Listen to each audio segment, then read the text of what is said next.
dan pleno ini telah menghasilkan sejumlah keputusan yang strategis untuk pengembangan Nahdlatul Ulama ke depan. Yang pertama adalah keputusan tentang rencana strategis Nahdlatul Ulama untuk 3 tahun ke depan sampai dengan 2027 yang merupakan desain awal dan pondasi bagi pengembangan satu model strategi organisasi yang menyeluruh dan koheren secara nasional.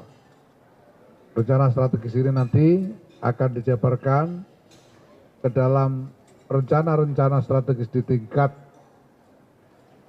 daerah, mulai provinsi, kabupaten, sampai dengan kecamatan dan desa, sesuai dengan struktur kepengurusan Nahdlatul Ulama dan juga dengan badan-badan otonom yang ada di lingkungan Nahdlatul Ulama seperti Muslimat NU, GP Ansor NU, Fatayat NU, IPNU, IPPNU, dan lain-lain.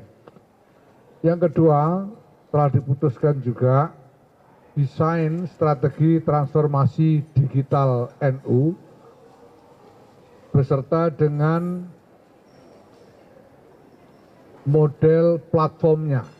Jadi PBNU telah berhasil membangun satu platform digital yang nantinya akan diperlakukan sebagai wahana penyelenggaraan organisasi secara digital, secara menyeluruh dan nasional yang melibatkan bukan hanya struktur Nahdlatul Ulama, struktur organisasi NU dari pusat sampai ke desa, tapi juga struktur badan-badan otonom NU semuanya akan diintegrasikan ke dalam wahana digital yang dibangun oleh PBNU ini.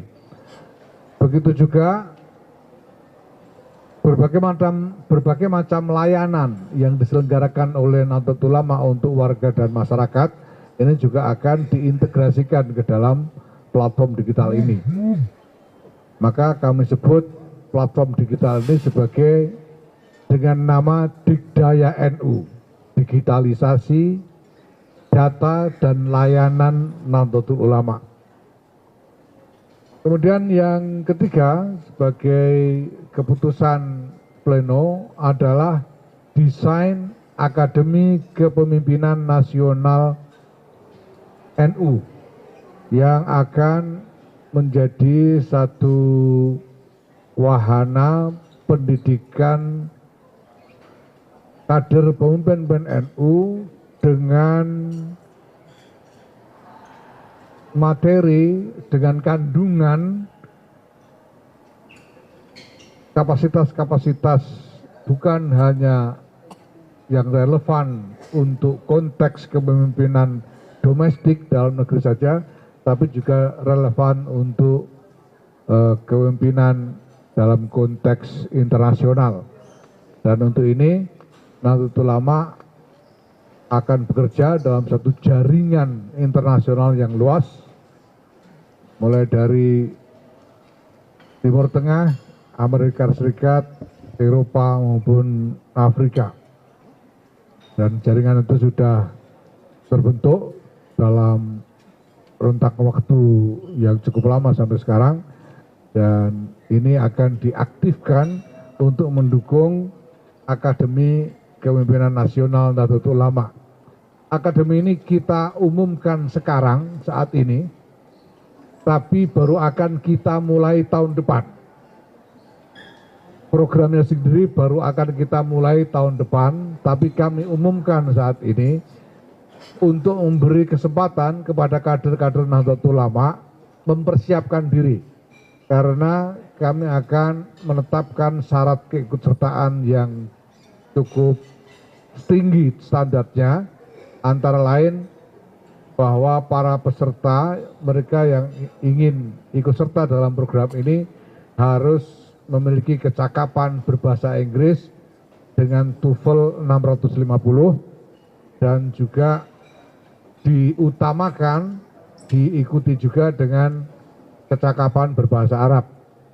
Dan di dalam seleksi nanti akan dilakukan semacam tes menyangkut berbagai wawasan, termasuk wawasan sosial, ekonomi, politik, domestik, dan wawasan geopolitik sebagai syarat pengetahuan dasar bagi para calon peserta, dan juga akan diseleksi dengan psikotes untuk mendapatkan kader-kader dengan karakter yang paling unggul di antara mereka yang ingin mengikuti program ini. Maka kami beri kesempatan kepada kader-kader yang berminat untuk mempersiapkan diri selama setahun ini, sebelum nanti tahun depan, bulan Agustus tahun depan, kita akan mulai program Akademi Kepemimpinan Nasional Nahdlatul Ulama ini.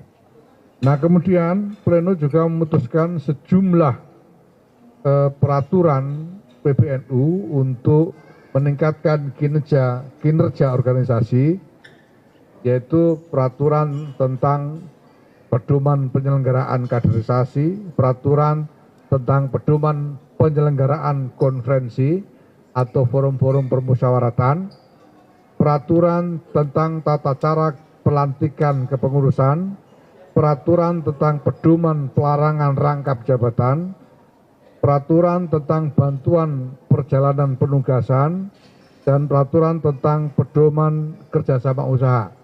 Nah, mungkin yang bisa kami highlight terkait dengan peraturan-peraturan ini satu saja, bahwa PBNU menetapkan larangan kepada seluruh struktur kepengurusan NU untuk mengutip iuran dari warga yang dipergunakan untuk membiayai kegiatan organisasi. Semua kutipan atau sumbangan dari warga harus dikembalikan langsung kepada warga dalam bentuk sedekah, infak, atau zakat melalui lazisnu.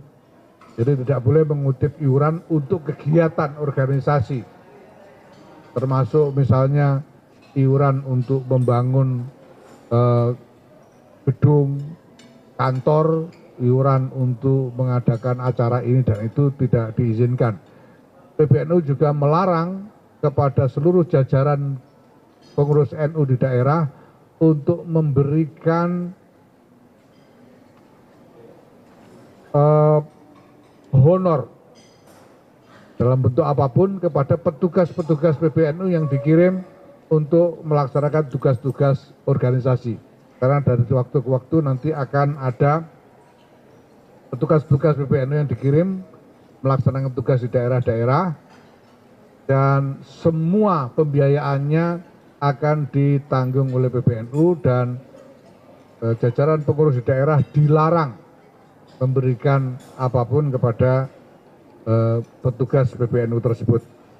Nah, selanjutnya ada beberapa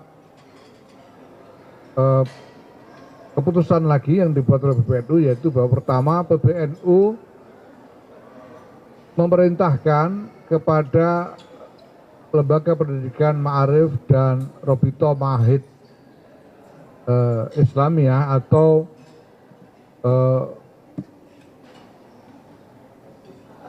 asosiasi pesantren-pesantren untuk melakukan penelitian menyeluruh terhadap laporan adanya upaya penyimpangan atau membuat narasi yang menyimpang tentang sejarah berdirinya NU. Bahkan ada laporan bahwa ada buku yang ditulis dan kemudian digunakan sebagai referensi atau sebagai bahan ajar di madrasah-madrasah mengenai sejarah pendirian NU yang isinya berisi narasi yang menyimpang, yang tidak sesuai dengan yang sesungguhnya. Nah, ini kami memerintahkan kepada LP Ma'arif dan RMI untuk melakukan penelitian secara menyeluruh dan mendalam. Dan apabila memang ditemukan buku-buku atau bahan ajar yang seperti itu, ini harus dicabut, ya, harus ditarik dari peredaran dan tidak boleh dipergunakan di lembaga-lembaga pendidikan NU, karena akan bukan hanya mengaburkan, bahkan menyimpangkan sejarah berdirinya NU. Kemudian kami juga membuat keputusan, pleno juga membuat keputusan tentang soal rektor, ya, soal jadi masa jabatan rektor. Jadi NU punya sekian banyak perguruan tinggi, baik universitas maupun institut-institut, dan tadi pleno telah menetapkan aturan tentang masa jabatan rektor di perguruan tinggi tersebut. Nah, kemudian juga ada putusan tambahan yang muncul dari permintaan para peserta pleno terkait dengan perkembangan mutakhir dalam hubungan NU dengan Partai Kebangkitan Bangsa. Jadi karena akhir-akhir ini ada artikulasi-artikulasi yang secara sangat frontal dan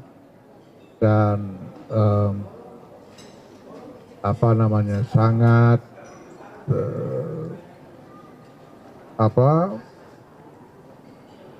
tajam, ya, terhadap PBNU dari arah Partai Kebangkitan Bangsa, dan juga menyangkut berbagai macam perkembangan mutakhir yang merupakan dinamika hubungan di antara dua entitas ini. Ya, saya harus sampaikan terus terang bahwa ada banyak komplain ada dari para peserta pleno, ya. Dan kemudian untuk mencari jalan, kami tidak ingin membuat langkah yang tergesa-gesa terkait dengan ini. Maka kemudian pleno memberikan mandat kepada dua orang. Yang pertama adalah Kiai Anwar Iskandar, Wakil Rois Am, dan Bapak Amin Said Husni, Wakil Ketua Umum, untuk mendalami masalah ini dan kemudian memberikan rekomendasi-rekomendasi kepada PBNU mengenai langkah-langkah yang harus diambil. Ya. Kenapa dua orang ini? Karena Kiai Anwar Iskandar ini adalah di antara para as-sabiqun al-awwalun dari Partai Kebangkitan Bangsa yang tersisa. Jadi generasi perintis, pendiri, dan pejuang awal dari PKB yang tersisa. Dulu ada Kiai Khalil Bisri, Kiai Idris Marzuki, Kiai Mas Subadar, Kiai Abdurrahman Kudori, Kiai Warsun Munawar, dan sebagainya, semuanya, ya, Kiai Aziz Mansur, ya, semua sudah tiada. Nah, ini masih ada satu, Kiai Anwar Iskandar, maka beliau kita minta untuk memimpin upaya mendalami masalah ini. Dan Pak Amin Said Husni ini adalah juga wakil sekjen DPP PKB yang pertama dulu, ya, dan juga beliau juga adalah anggota asistensi dari tim 5 yang diberi mandat oleh PBNU waktu itu untuk mempersiapkan berdirinya Partai Kebangkitan Bangsa. Nanti kita lihat beliau berdua akan bekerja lebih lanjut dalam masalah ini dan berikan rekomendasi-rekomendasi kepada PBNU mengenai langkah-langkah yang harus diambil. Nah, mungkin perlu saya singgung sedikit atau saya berikan penegasan sedikit tentang sebetulnya prinsip dasar dari hubungan NU dengan PKB ini apa. Ya. Ada prinsip hubungan historis, ada hubungan irisan konstituensi, ada hubungan teologis dan lain sebagainya, hubungan tradisi, ya. Tapi yang paling penting prinsipnya adalah begini, bahwa NU ini tidak mungkin dianggap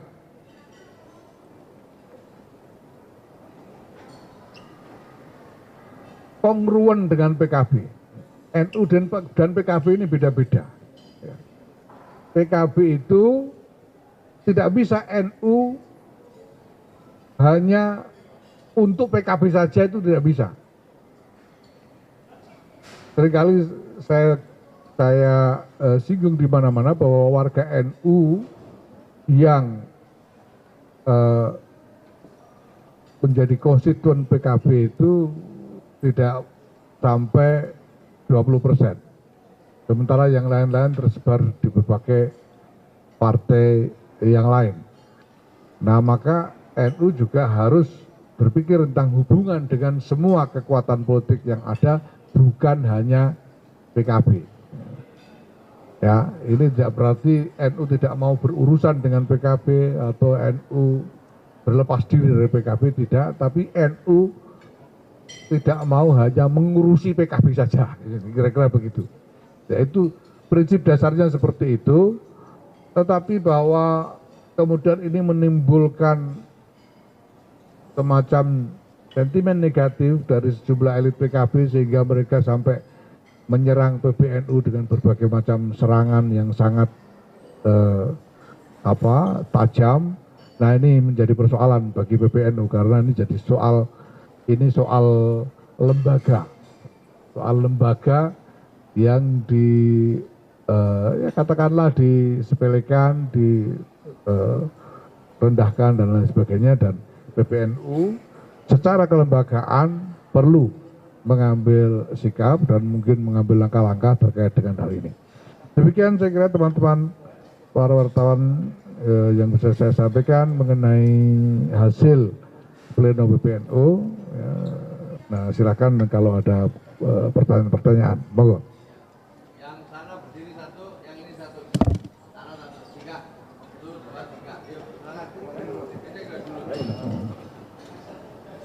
Selamat siang Pak, perkenalkan saya Agnes dari Berita 1. Izin tadi sempat disinggung soal adanya buku-buku di madrasah yang isinya cukup menyimpang dari historis. Mungkin bisa dijelaskan Pak, maksudnya konteks apa yang menyimpang dan mungkin harus dibetulkan untuk publik tahu terkait hal itu. Itu pertama.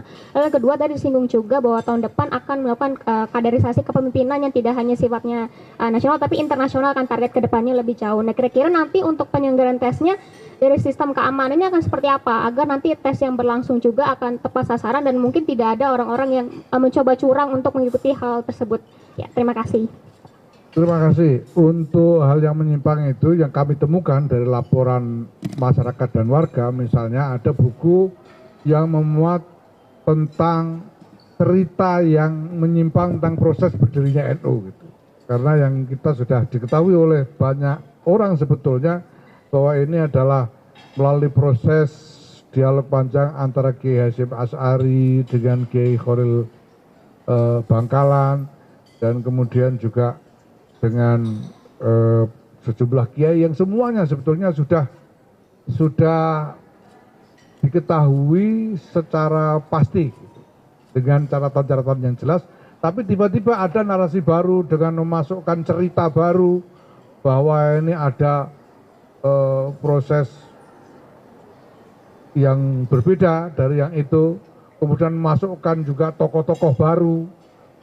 Nah, ini yang kita anggap menyimpang. Ini harus dikoreksi dan saya kira menjadi kewajiban dari PBNU untuk meluruskan ini. Dan apabila memang ditemukan bahwa materi-materi ini kemudian dibawa masuk ke lembaga-lembaga pendidikan NU, maka harus dicabut, ditarik ya. Nah, kemudian yang kedua mengenai NU ini, Akademi Kepemimpinan Nasional NU ini adalah tingkatan tertinggi dari keseluruhan hierarki pendidikan kader NU.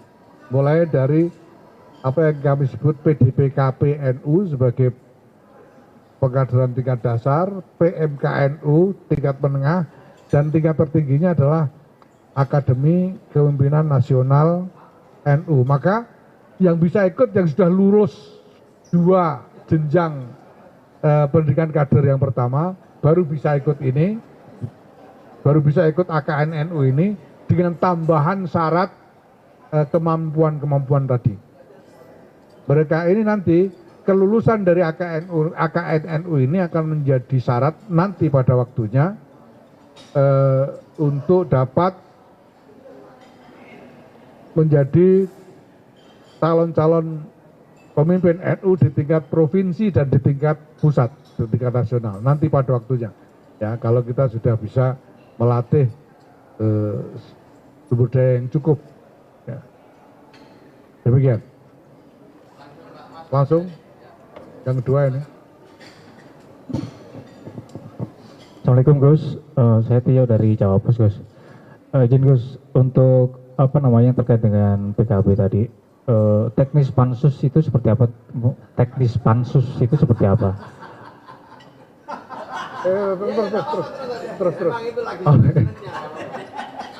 Kamu terus aja. Siap Gus. Jadi kalau misalnya pansus di DPR itu kan ada ketuanya, ada ini strukturnya seperti apa Gus? Terus kemudian output Gus, output dari pansus nanti seperti apa? Apakah bentuknya seperti kajian? Kalau misalnya kajian nanti siapa yang melakukan penelitian?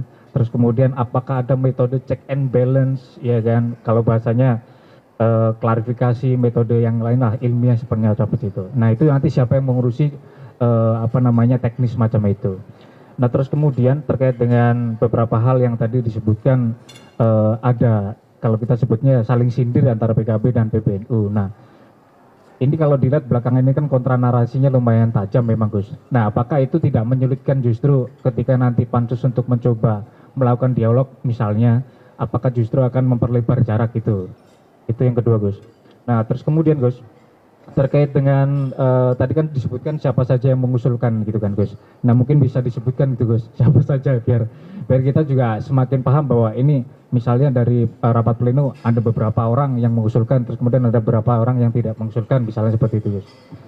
Nah satu lagi Pak.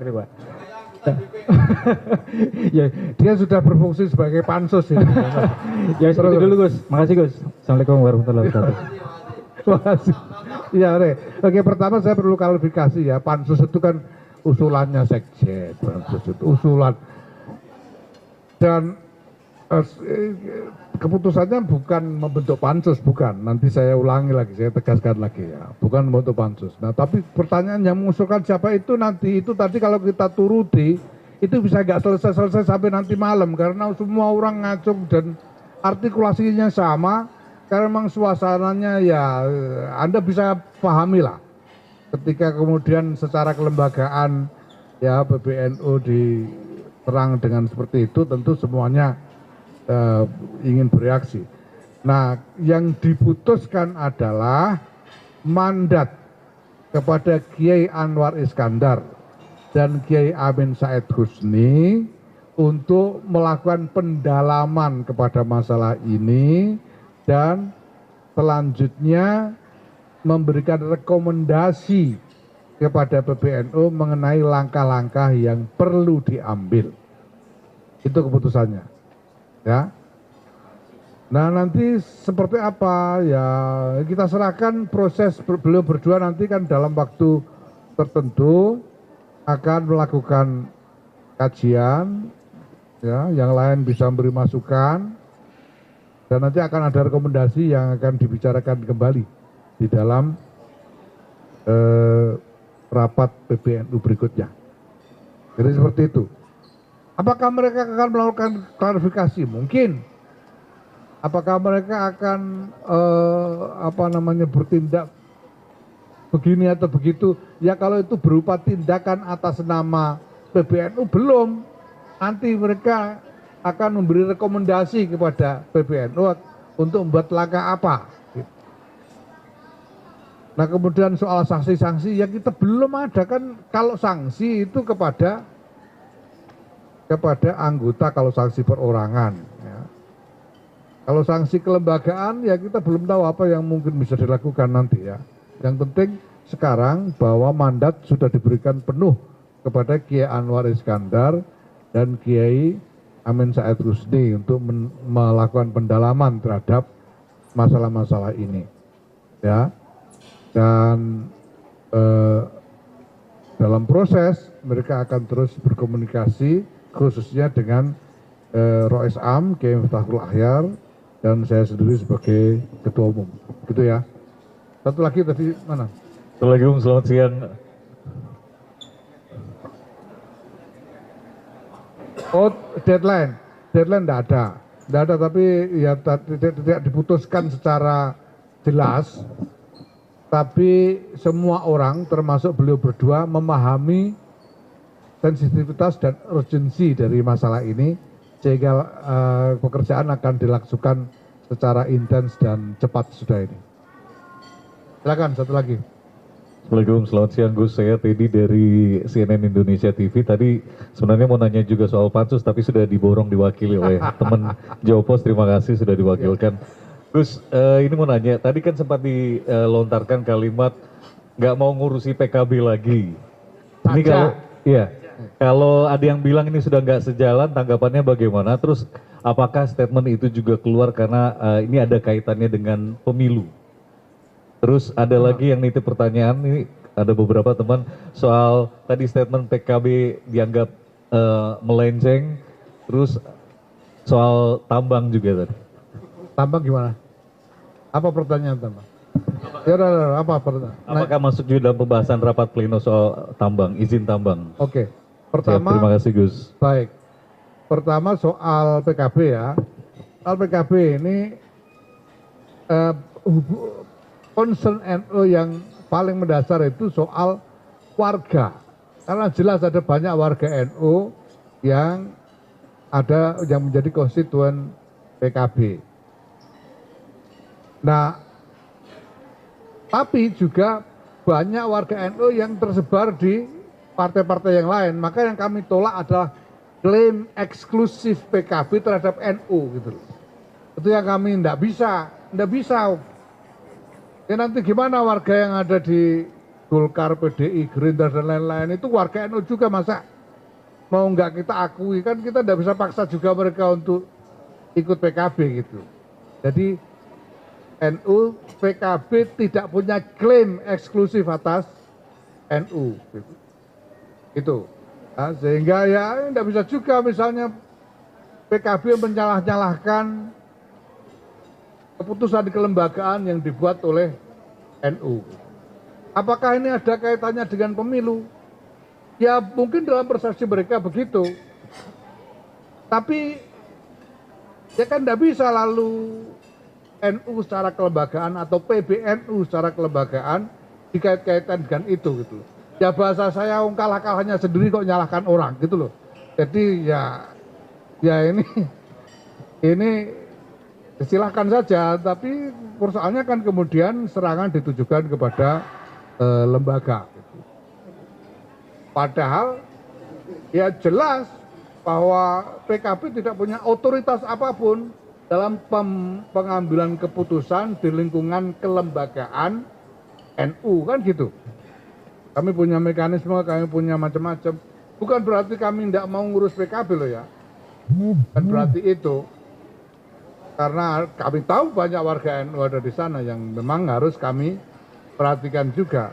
Tapi sekali lagi ada banyak warga NU juga di tempat lain yang juga harus kami layani semuanya.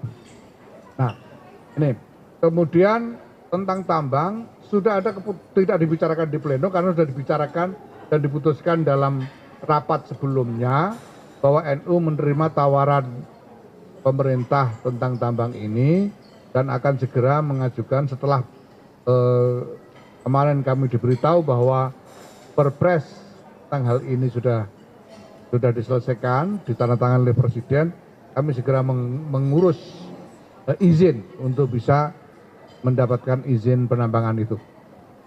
Itu ya. Cukup ya? Satu lagi. Ya ada satu lagi apa?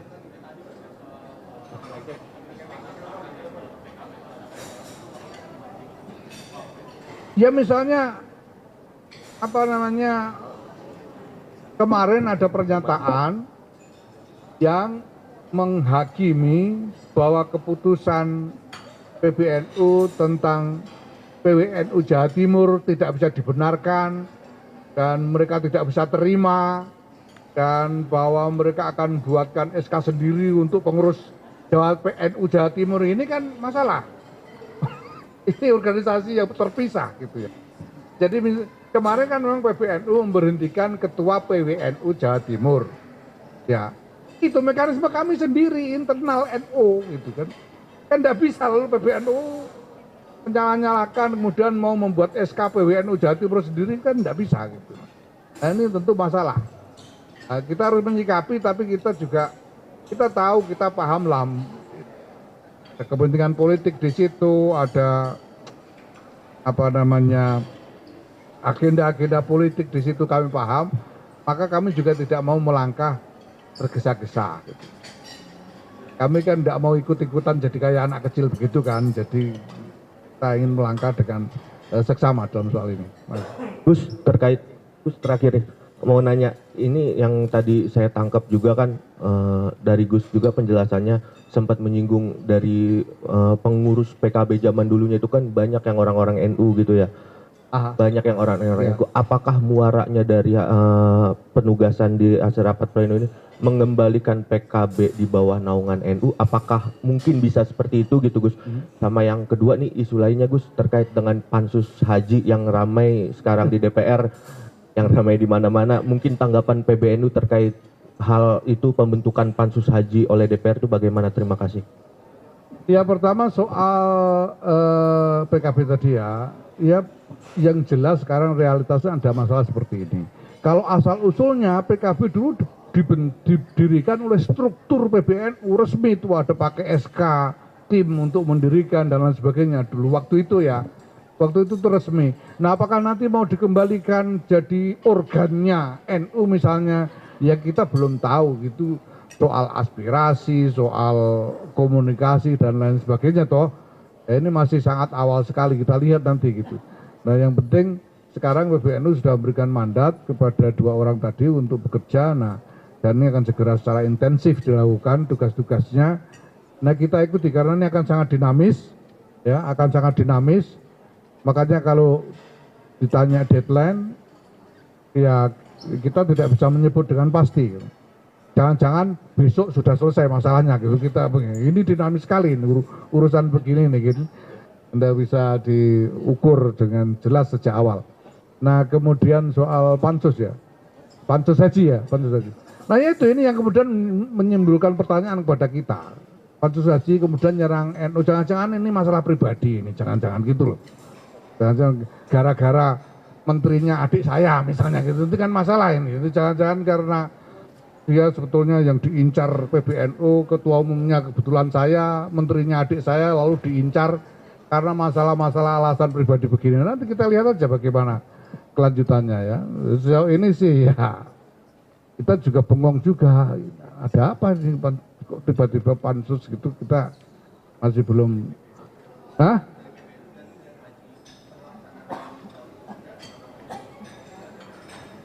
Ya kami melihat tidak ada yang bisa dijadikan alasan yang cukup untuk pansus ini, dan masyarakat saya kira juga bisa melihat lagi. Kita kan punya jamaah yang berhaji juga, ada banyak orang yang bisa ditanyain. Ya kalau perlu bikin survei. Ya, sebetulnya tidak ada yang perlu. Makanya itu kami juga pikir ini apa gara-gara apa namanya marah kepada PBNU terus adik saya diincar apa bagaimana, kan begitu saya pertanyaan. Kita tidak tahu. Kita